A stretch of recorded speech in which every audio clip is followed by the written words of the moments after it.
사람들은 늘 평등하기를 원합니다. 그런데 평등한 것을 경험하기가 쉬워요, 어려워요? 어려워요.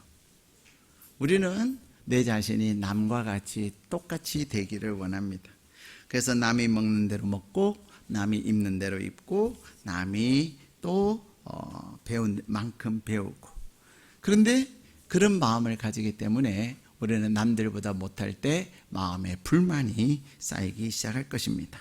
그런데요, 우리는 이렇게 사람들의 마음에는 공평하고 평등하고자 하는 마음이 있는가 하면은 참 아이러니하게도 어떤 마음이 있는 줄 아세요? 다른 사람이 나에게 대할 때는 평등하고 공평하게 대해주기를 원하는 거죠. 그런데요, 나는 특별하기를 원하는 그런 마음이 있어요. 여러분은 어떠세요? 여러분은 다른 사람과 비교해서 특별하기를 원하세요? 그렇지 않으면 다른 사람들과 그렇게 평등하고 그냥 다른 사람들과 그만하게 살기를 원하십니까? 사람들의 마음에는요, 평등하기를, 다른 사람이 나를 대해줄 때는 평등하기를 원하면서도 내 자신은 다른 사람들에 대해서 어떻게 하기를 원하는 줄 아세요? 특별하기를 원하는 거예요. 그것을, 그래서 우리는 나는 1등이 돼야 되고, 나는 최고가 돼야 되고, 나는 특별해야 된다는 거죠. 그런 마음을 뭐라고 말하냐면 영어로 top crazy라고 합니다. 이 top crazy는 영어로 말하니까 별로 느낌이 없으시죠? 1등에 미친 사람, 1등 미친 사람 이 말이에요. 그저 최고가 돼야 되는 거예요. 저는 죄송해요, 제가 이런 얘기 해서. 저는 이제 고등학교, 저는 해운대 고등학교를 나왔습니다. 해운대 고등학교 2회 졸업생이에요. 그러니까 이제 옛날에 신설 고등학교니까 이사장님이나 교장 선생님이나 선생님들이 신설 고등학교는 무엇으로 승부를 걸어요? 얼마나 서울대학에 많이 보냈는가. 그것으로 이제 학교의 그 존립 이유를 얘기하는 거죠. 그래갖고 진짜 열심히 공부를 시켰어요. 그래서 저희 1회 졸업생이 서울대학을 한 30몇 명인가 갔어요. 네, 별로 안 놀라시네요. 우리 운정에서 정말로 안타까운 것은 운정에 있는 고등학교 가운데 서울대 몇 명 보내요? 한 명도 못 보내는 고등학교가 대부분이에요. 나 깜짝 놀랐어요. 물론 서울대학이 어렵긴 하지만, 이야, 그래도 그렇지. 도대체 운정에 있는 고등학교들은 다 뭐예요? 라는 생각이 드는. 근데 제가 이제 2회 졸업생이잖아요. 저도 무슨 생각을 했겠어요? 또 제가 학생의 일을 했거든요. 그래서 학생의 일을 하는 사람, 학생들은 공부도 안 하고 그런 욕먹기 싫어서 정말 열심히 했어요. 근데요, 딱 학력고사를 쳤는데 성적이 서울대 갈 성적이 안 되는 거예요. 그래갖고 이제 창피하잖아요. 또 후배들한테도 그래서 나는 재수할 거야. 근데 가만히 생각하니까 그냥 재수하면 욕을 더 먹겠더라고요. 그래가지고 일단은 대학을 가가지고 대학 반수를 하겠다고 그런 거죠. 그러면서 대학을 갔는데 진짜 창피한 생각이 많이 들었어요. 근데 어느 날 하나님께서 저에게 깨달음을 주셨어요. 야, 너가 서울대 못 간 것은 내가 너 못 가게 한 거야. 너 서울대 가면 얼마나 네가 교만하겠냐. 안 그래도 네가 교만한데. 네가 서울대 가면은 나중에 서울대 못 간 학생들을 보고서는 도대체 공부를 어떻게 했길래 그 서울대도 못 가냐고 막 그렇게 판단하고 그렇게 할 거 아니냐. 그래서 너 겸손하라고 너 서울대 안 보낸 거야. 그런 마음을 하나님이 저에게 주시더라고. 그래서 제가 반수 안 했어요. 하나님이 나에게 보내신 그 대학에 감사하면서 열심히 살자. 그런 거예요. 우리는 특별하고자 하는 그런 마음들이 있는 거예요. 근데 그 특별하지 못할 때 우리 안에는 열등감이 생기고 또 자기 비하가 생기는 거죠. 자, 그래서 top crazy, 1등주의. 그런 것이 우리에게는 많이 있어요. 여러분은 어떠세요? 여러분은 여러분이 다른 사람들에게 좀 특별하고 싶으세요? 특별하지 않고 싶으세요? 그렇죠? 여러분들이 다른 사람에 대해서 좀 더 낫고 좀 더 많고 좀 더 뛰어나고 그러고 싶은 것이 우리의 인간의 본능이에요. 그래서 사람들은 이 탑 크레이지에 있는 사람들은 굉장히 미이즘에 빠져 있어요. 미이즘, 나 중심주의. 그것을 미이즘이라고 합니다. 네. 내가 최고여야 되고 나만 위해줘야 되고 다른 사람을 위해주면 기분 나쁘고 다른 사람을 배려해주면 열받고 나만 위해줘야 되는 그런 생각을 미이즘이라고 합니다. 그래서 나라고 하는 것에 붙들려 가지고 우리는 동질성을 잃어버리는 경우가 진짜 많아요. 그런데 그런 미이즘에 빠진 사람은 무엇이 결여되어 있는 거죠? 위이즘이 빠져 있는 거, 결여되어 있는 거예요. 위이즘이라고 하는 것은 우리주의, 공동체주의 이런 거거든요. 함께하는 마음이 결여되어 있는 거예요. 그러다 보니까 이 탑 크레이지, 다시 말하면 미이즘에 빠진 사람들은 행복할까요? 안 행복할까요? 불행해요. 항상 최고여야 되고 항상 나만을 위해 줘야 되는데 누가 나만을 위해 줘요? 안 해줘요? 안 해줘요. 아니 사람들이 많은데 어떻게 나만 챙기겠어요? 그런데도 불구하고 그런 마음을 갖는 거지요. 하루는 어떤 부인이요, 남편이 가을도 됐는데 당신 옷 하나 사 입어라 그러면서 어떻게 자기가 이렇게 받은 보너스를 줬어요. 근데 이제 자녀들도 엄마 옷 하나 사 입으세요 해가지고 줬더니 돈이 더블이 된 거예요. 별로 좋지 않은가 봐요. 여러분 받은 돈이 아니어서. 그래가지고 이 여인이 얼마나 기분 좋겠어요. 그래가지고 현대백화점 킨텍스점에 갔어요. 현대백화점 킨텍스점에 가서 그 돈에 맞는 옷을 샀어요. 기분이 얼마나 좋겠어요, 그죠? 얼마짜리냐는 여러분 상상하세요. 그래가지고 이제 이 여인이 다 주일날 그래도 하나님이 남편을 통해서 자녀를 통해서 이렇게 예쁜 옷을 주셨는데 하나님 앞에 제일 먼저 보여드려야지 하고서는 다 주일날 와서 하나님 앞에 예배를 드렸어요. 여러분 우리 교회 성도 얘기 아니에요. 뭐 누군가 또 상상하지 마세요. 근데 이분이요 그렇게 다 주일날 예배 하나님 감사해요 그렇게 감사하면서 예배를 드리고는 이제 서울에 약속이 있었어요. 동창회 약속이 있어서 이제 갈 때 무슨 옷 입고 갔겠어요? 네, 현대백화점 킨텍스점에서 산 그 옷을 비싼 옷을 입고 가는 거예요. 가서 뭐 하겠어요? 예쁘지? 우리 남편이랑 우리 아이들이 사준 거야. 자랑하고 싶은 거죠.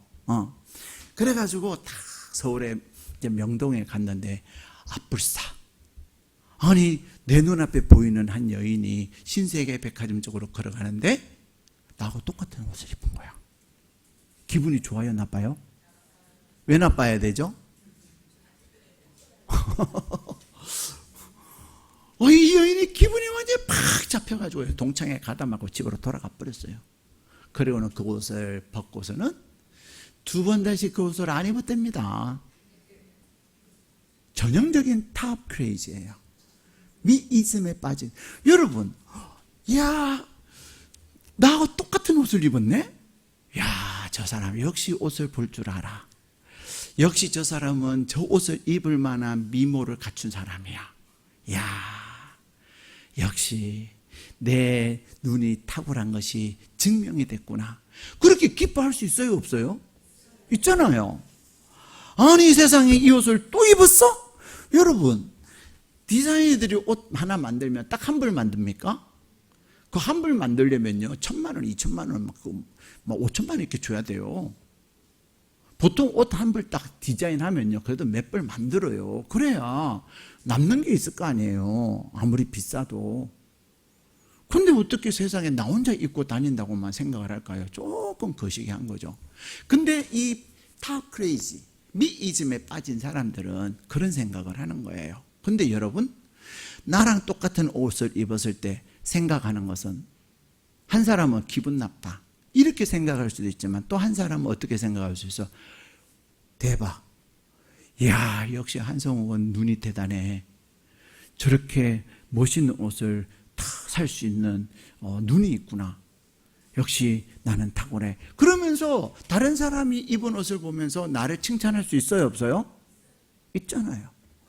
야, 근데 저 사람도 똑같은 옷을 입었는데 저 사람보다 나보다 내가 좀 더 돋보이네? 할렐루야? 이럴 수 있어요, 없어요? 그건 착각이지만 얼마든지 나는 그런 생각을 할 수 있다는 거예요. 그걸 뭐라 그러죠? 관점이라는 것입니다. 관점. 우리가 살아가면서 내가 보는 그 생각을 관점이라고 하는데, 내가 어떤 관점을 가지느냐에 따라서 내가 행복할 수도 있고 불행할 수도 있는 거예요. 근데 의외로 사람들은 관점을 갖되 행복한 관점을 갖기보다는 불행을 자초하는 관점을 갖는 사람들이 참 많아요. 여러분은 능력이 많이 있어요, 없어요? 어떡하니? 그래요, 여러분은 무능하지만 제가 여러분을 위해서 기도하며 여러분 능력 있기를 축복합니다. 오늘은 능력이 많으죠? 이럴 때 대답 못했지만 다음에는 여러분이 능력이 많으시자면 아멘하고 막 그럴 수 있기를 축복합니다. 여러분, 어떻게 나를 그렇게 무능한 목사로 만들어요? 무능한 성도들을 목회하는 그런 목사로 만들어요? 근데 여러분이 아무리 나는 능력이 없어요, 나는 무능해요 라고 하지만 하나님이 여러분에게 주신 능력이 얼마나 대단한 줄 아세요? 지난주에 말씀드렸죠. 여러분이 무엇을 하라니까 여러분이 능력 있는 줄 몰라요? 일주일 전에 이야기를 어떻게 알겠어요? 기도를 안 하니까. 여러분이 하나님 앞에 기도를 하지 않으니까 여러분이 얼마나 능력 있는 사람인가를 모르는 거예요. 여러분이 하나님 앞에 전심으로 기도해 보세요. 여러분이 하나님 앞에 기도 제목을 가지고 하나님 앞에 힘써 기도해 보세요. 그러면은 하나님께서 여러분들로 하여금 능히 하고도 남을 능력이 있음을 알게 하시고, 그리고 하나님은 여러분이 전심으로 기도할 때 내가 너를 위하여 행하리라, 너희는 가만히 있어 내가 하나님됨을 볼지어다 라고 하나님이 우리에게 무엇을 주신다고요? 감동을 주시는 거예요. 너희는 가만히 있어 하고 하나님 우리에게 말씀하시는 거예요. 여러분은 하나님의 아들이고 딸이지 않아요? 여러분의 자녀들이 조금 공부를 못한다고 여러분은 공부를 못하지만 뭐라 그래요? 야, 아빠가 능력이 있잖아, 엄마가 능력이 있잖아, 너 비록 공부 못해도 공부가 인생의 전부냐? 아니야. 너를 위해서 준비하는 놀라운 일들이 있다니까? 힘내! 기죽지 마! 그렇게 해요, 안 해요? 에휴, 공부도 못하는 것이 네가 내 새끼냐? 에휴, 밥은 왜 처먹냐? 여러분 그러세요? 어디 가서 내 아들이라고 말하지 말고 내 딸이라고 말하지 말고 진짜 창피하다, 창피해. 여러분 그러세요? 그런 부모 아무도 없어요. 비록 자녀가 조금 부족한 것이 있고 자녀가 좀 못하는 것이 있어도 여러분은 여러분의 그 아이의 아빠로서 엄마로서 힘써 하나님 앞에 기도하고 하나님의 은혜를 구할 때, 비록 공부는 좀 못하지만 하나님께서 다른 탁월한 능력 주셔서 하나님께서 그 아이들을 하나님의 나라를 위해서 귀하게 쓰시는 것을 경험하게 되는 것입니다. 좀 기도 좀 하세요. 기도 좀 제발 하세요. 기도하면 하나님께서 여러분을 위해서 예비하신 은혜들을 보게 되고요, 하나님이 여러분이 행하신 일들을 기대하게 되는 거예요. 예. 그리고는 우리는 미이즘에 빠지는 것이 아니라, 나 중심에 빠지는 것이 아니라 우리는 위이즘에 빠지는 거예요. 오늘 우리에게 주신 본문의 말씀에 보면, 이 본문의 말씀에 보면, 여러분 오늘 본문을 보면은 좀 무슨 내용인지 이해는 되시나요? 이해 잘 안 되세요? 제가 설명 다시 해드릴게요. 하루는 이제 포도원 주인이 포도를 추수하기 위해서 일할 사람을 찾으러 나간 거예요. 포도 농사는, 이스라엘은 포도 농사가 엄청나게 풍부한 곳이에요. 그래서 이 포도주는 이야기에 하면 물보다도 포도주가 더 많다라고 말할 만큼, 그래서 성경에 보면은 물 마시듯이 무엇을 마셔요? 포도주를 마셔요. 예. 그런데 이 포도 생산량이 어마어마하게 많거든요.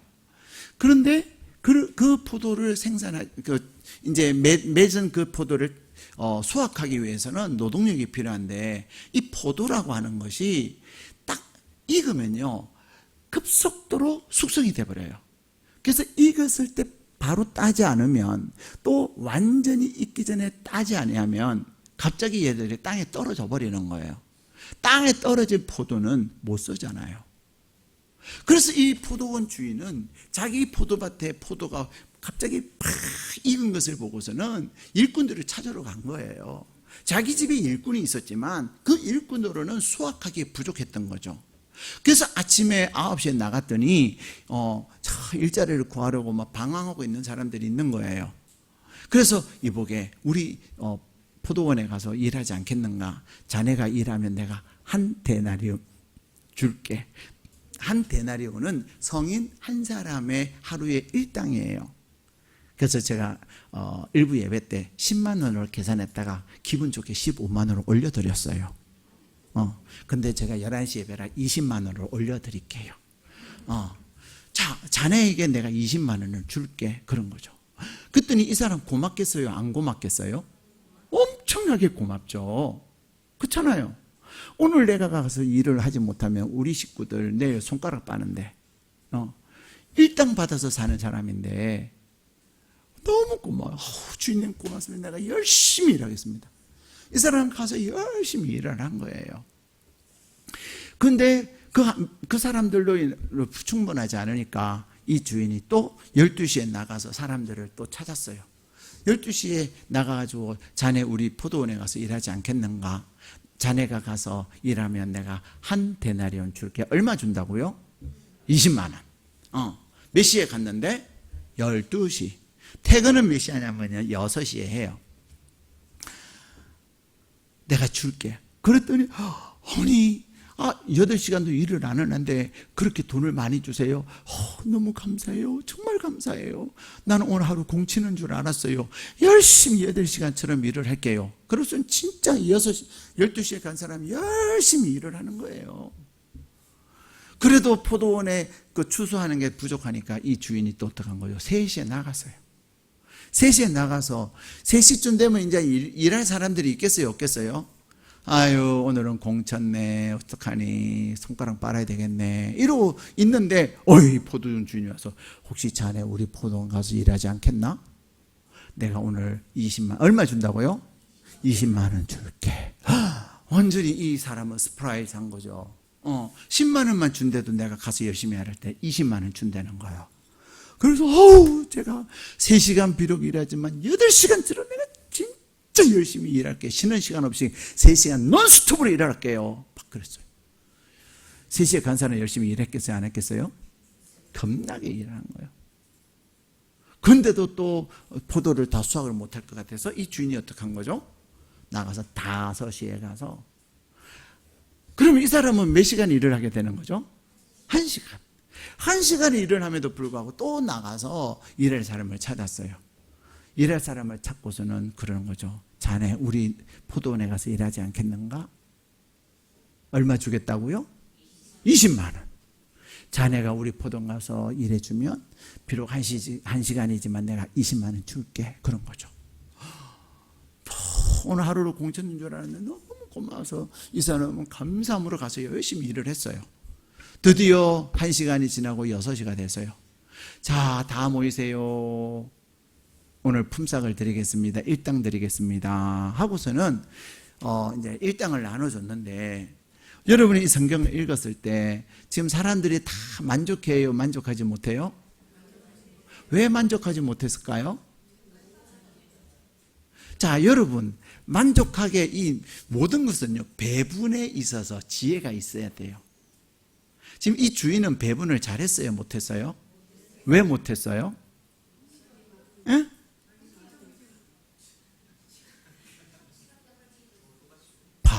지금 다들 그 사람 생각하고 똑같아. 여러분, 지금 주인은 뭐라 그랬어요? 9시에도 얼마? 12시에도 얼마? 3시에도 얼마? 5시에도 얼마? 뭐 20만 원 약속했는 거 주는 게 뭐 잘못이에요? 그렇잖아요, 여러분? 그렇죠? 근데 왜 배분의 문제가 있었죠? 자, 9시 온 사람, 오늘 이 주인은 누구부터 돈을 줬어요? 5시 온 사람부터 돈을 줬다는 게 문제라는 거지. 만약에 9시 온 사람에게 먼저 돈을 줬으면 이런 불평거리가 있었겠어요? 없었겠어요? 없죠. 왜? 돈 받아가지고 다 돈 쓰러 가기 바쁘니까. 그렇죠? 9시 온 사람 20만 원 주고서는 수고했네. 다음에 또 보세. 그리고 보내. 그 다음에는 12시. 12시도 얼마 받을 거라고 생각하고 있죠? 20만 원 준다 그랬으니까. 진짜 줄까? 근데 진짜 20만 원을 줘요. 감사해요, 안 감사해요? 할렐루야 하면서 너무 감사해요, 감사해요, 감사해요. 그리고 20만 원 받아 기분 좋아가지고 갔어요. 그럼 이제 누가 남아요? 3시. 3시 얼마 줬어요? 그렇죠. 20만 원 준다 했으니까 주는 거예요. 이 3시 온 사람 기분 좋겠어요? 안 좋겠어요? 이게 웬 떡이냐고 저는 할렐루야고 당신 같은 사람 처음 봤다고 훌륭하다고 엄청나게 절하고 감사하고 막 그러고 갔어요. 그 다음에 남은 사람은 누구예요? 5시. 5시 온 사람 얼마 줬어요? 왜 20만 원 줬어요? 약속했으니까. 그렇게 9시부터 착착 줬으면 아무런 탈이 없었을 텐데 이 주인은 몇 시부터 줬어요? 5시부터 줬다는 게 문제라는 거지. 그렇죠. 그것도 우리 생각이지만 5시가 20만 원 받으니까 9시는 무슨 생각했겠어요? 나는 8시간 했으니까 28에 16. 우와, 얼마예요? 160만 원. 꿈 깨세요. 무슨 일당 받고 160 받을 생각을 해. 근데도 자기는 그런 생각해요? 안 해요? 김치국물 마시는 거죠. 그런데 1시간 일하고 20만 원 받았어.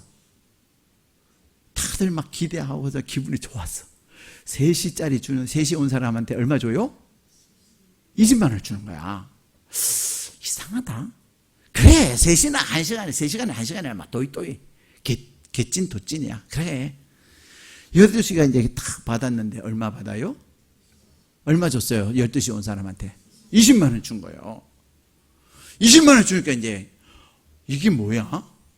야, 나도 그냥 20만 원이겠네? 라고 누가 생각하고 있겠어요? 9시 온 사람이. 아니나 다를까. 12시 온 사람이 20만 원 주고는 9시 온 사람에게 얼마를 줬어요? 20만 원 줬어요. 주인 못됐죠? 주인 나쁘지 않아요? 에? 그렇죠. 주인은 잘못한 거 있어요, 없어요? 주인은 잘못한 거 1도 없는데 여러분 가운데도 이게 뭐야? 이거는 정의가 아니지. 이거는 공평이 아니지. 그런 생각을 하면서 조금 기분 나쁜 생각하는 분 계실 수 있어요, 여기에. 이성적인 분들. 근데 여러분 정의는 뭐가 정의예요? 정의는 내가 생각하는 게 정의가 아니고 약속이 지켜지는 것이 정의예요. 맞아요, 틀려요? 그렇지 않습니까? 만약에 약속이 바뀌어져서 20만 원 준다는 걸 이제는 40만 원 주면 그건 정의예요, 정의 아니에요? 그건 정의라고 말할 수가 없죠. 네. 우리는 소위 정의라는 것을 이야기하면서 공평함이나 평등을 얘기하면서 다 무엇 중심으로? 미이즘으로 생각하는 거예요. 미이즘으로. 그런데 진정한 정의는 약속이 정확하게 지켜지는 것이 정의예요. 근데 오늘 9시에 온 사람이 이제 난리가 났어요. 오늘 본문에 보면, 자, 우리 10절 말씀 같이 읽겠습니다. 시작. 먼저 온 자들이, 아멘. 자, 먼저 온 자들이 더 받을 줄 알았다 그랬어요. 누구 생각이죠? 지 생각이에요, 지 생각. 그죠?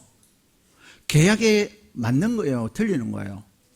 틀리는 거예요. 약속은 한 대달에 20만 원 준다는 거예요. 사실 9시에 온 사람이 20만 원 받아도 감지덕지 해요, 안 해요? 일 안 시켜주면 먹고 살 수 있어요, 없어요? 없어요. 그러니까 처음에 9시에 자네 우리 농장에 가서 일하겠나? 그랬을 때 너무 감사하다고. 내가 오늘 공칠 줄 알았는데 오늘은 일꾼 찾는 사람이 없었는데 너무 고마워요. 이러고 간 거잖아요. 열심히 일을 했잖아요. 근데 뭐 때문에? 마지막에 나중에 보니까 5시 온 사람 때문에 이 사람은 생각이 달라진 거예요. 자기 생각한 거예요.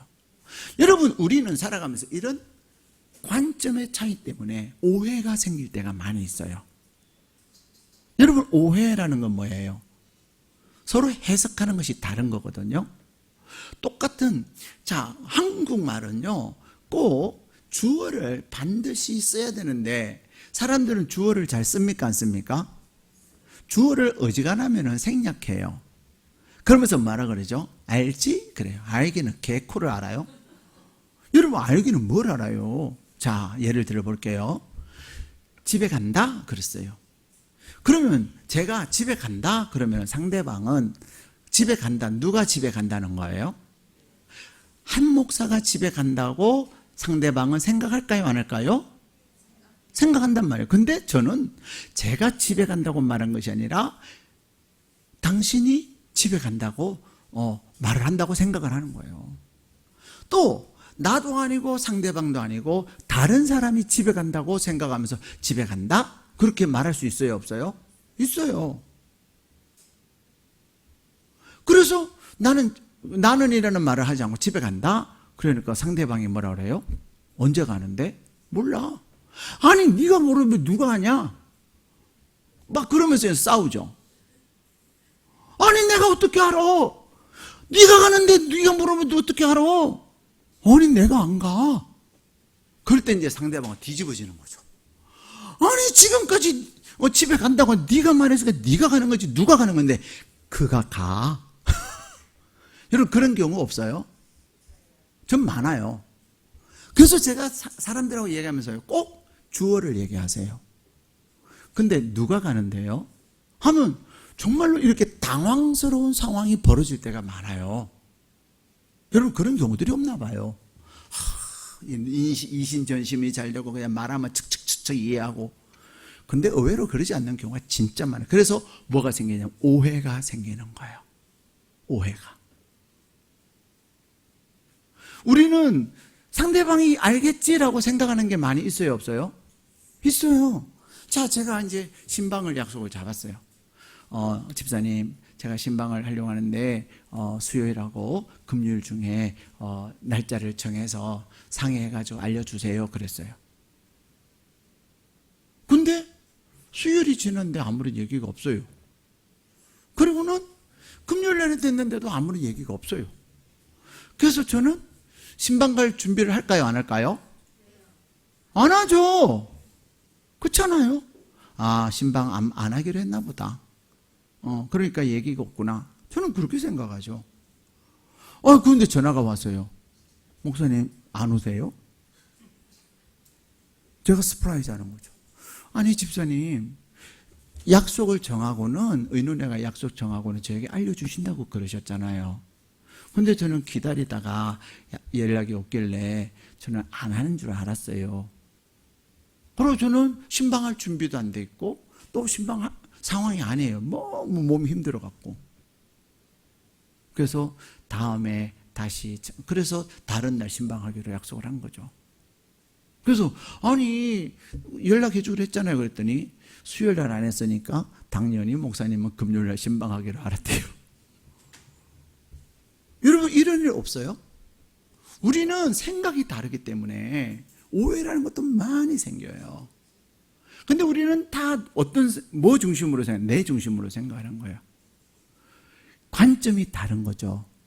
그래서 우리가 대화를 할 때도 항상 주어를 얘기하는 것이 중요하고, 그리고 확인하는 것이 중요해요. 신방 결정하고 오신다고 하셨죠? 라고. 결정하시면 알려주신다고 하셨죠? 꼭 알려주세요. 그리고 저희 실수는 뭐예요? 수요일 날 연락이 없고 그러면은 이제 목요일에는 금요일주. 한번 전화를 했더라면 좋았을 텐데, 그죠? 근데 그렇게 안 될 때 참 목사로서는 또 막 어떻게 결정했어요? 막 이렇게 얘기하기도 좀 거시기할 때가 있어요. 막 신방지축하는 것 같고. 근데 어쨌든 사람들이 생각이 다름으로 말미암아 그런 오해가 생기는 거야. 오늘 본문에 보면은 이 일하는 사람은 자기는 갑자기 무엇으로 바뀌어요? 미이즘에 빠지다 보니까 자기가 채권자가 된 상황이 돼버렸어요. 나는 당연히 받아야 돼. 얼마를? 20만 원보다 더 많이. 여러분, 우리는 늘 하나님 안에서 채무자예요. 우리는 빚진 자예요. 빚진 자의 마음으로 살아야지 내가 채권자의 마음으로, 내가 가진 자의 마음으로 내가 살면 우리는 불행해져요. 오늘 두 번째, 이 사람들이 왜 정말로 기쁨으로 왔다가 기분 나쁘고 실망하고 짜증내면서 돌아갔어요? 감사함이 없는 거예요. 자, 우리 11절 말씀 같이 읽겠습니다. 시작. 받은 후 주인을 원망하여 이르되, 분명히 이 사람들이 9시에 일꾼으로 채택되고 12시에도 일꾼으로 딱 발탁되었을 때는 감사가 있었어요? 없었어요? 있었죠. 그것도 얼마씩이나 줘요? 20만 원씩이나 주는데 얼마나 고맙겠어요. 일꾼으로 발탁되지 못해가지고 하루 공치는 사람들이 인력시장에 가면 많이 있어요? 없어요? 많아요. 인력시장 가면 새벽같이 나와 계시거든요. 일산에도 그렇고 이 인력시장 있는 동네가 있어요. 그러면 그 아저씨들이 수북이 계세요. 죄송해요, 이 수북이라는 표현을 써서 많다는 거죠. 그날 하루 일당을 일하려고. 그랬는데 이게 일꾼으로 발탁되지 못한 사람들이 있을까요, 없을까요? 있어요, 많아요. 그럼 하루를 공치는 거죠. 근데 이렇게 발탁이 되는 것은 진짜 은혜예요. 자, 그런데 감사함으로 갔는데 이 사람이 지금 뭐 하고 있죠? 원망하는 거예요. 지금 이 사람이 원망할 자격이 돼요, 안 돼요? 주객이 전도된 거죠. 여러분, 이 이스라엘에 이 인력시장에 나와 있는 품꾼들, 다시 말하면 일당을 받고 사는 사람들의 사회적 지위는 어떠냐? 거의 천민 수준이었어요. 우리나라의 그 조선시대의 계층으로 말하면 천민 위에 평민이 있고 평민 위에 중인이 있고 중인 위에 양반이 있잖아요. 근데 이분들은, 품꾼들은, 일당 받아 사는 사람들은 그냥 천민 수준이에요. 다시 말하면 사회적 지위가, 그들의 위치가 그렇게 정말로 보잘것없는 사람이었다는 거예요. 그런데 이 보잘것없는 이 사람인 이 품꾼이 지금 자기 생각대로 돈을 못 받았다고 주인에게, 주인은 최소한 신분이 어느 수준 이상일까요? 중인 이상이잖아요. 그렇죠? 그리고 가진 자잖아요. 그에게 뭐 하고 있는 거죠? 원망하고 지금 따지고 대들고 있는 거예요. 사랑하는 여러분, 우리는 때때로 이렇게 교만하다 보면 나도 모르게 채권자의 의식을 가지게 돼요. 왜 안 주는데? 나는 20만 원 받는 것으로 끝이에요. 근데 더 받아야 된다는 그런 채권자의 의식을 갖는 거죠. 그럴 때 우리는 불행해지는 거예요. 더 나아가서 우리는 감사하지 못하고 원망하고 불평할 때 우리는 불행해지는 거예요. 더 나아가서 세 번째는 그들이 뭐하죠? 12절 같이 읽겠습니다. 시작. 나중 온 이 사람들은 1시간밖에 일하지 아니하였거늘 그들을 종일 수고하며 더위를 견딘 우리와 같게 하였나이다. 아멘. 자, 지금 그들은 뭐하고 있어요? 이제는 5시 온 사람이나 3시 온 사람하고 뭐하고 있어요? 비교하고 있는 거예요. 여러분이 인생을 살아가면서 비교하기 시작하는 순간 여러분은 불행해집니다. 사람의 본능은요, 비교하여 감사하는 사람이 많아요, 적어요? 적은 수준이 아니라 거의 없어요. 비교하면 반드시 감사가 아니라 원망이 나오고 불평이 나와요. 때로는 비교하면서 우울감을 가지면서 교만해질 때가 있죠. 봐, 너 나보다 못하잖아. 근데요, 그렇게 우울할 것도 없어요. 우월할 것도 없어요. 근데 대부분의 사람은요, 비교하면 원망하고 불평이 이제 나오기 시작하는 거죠.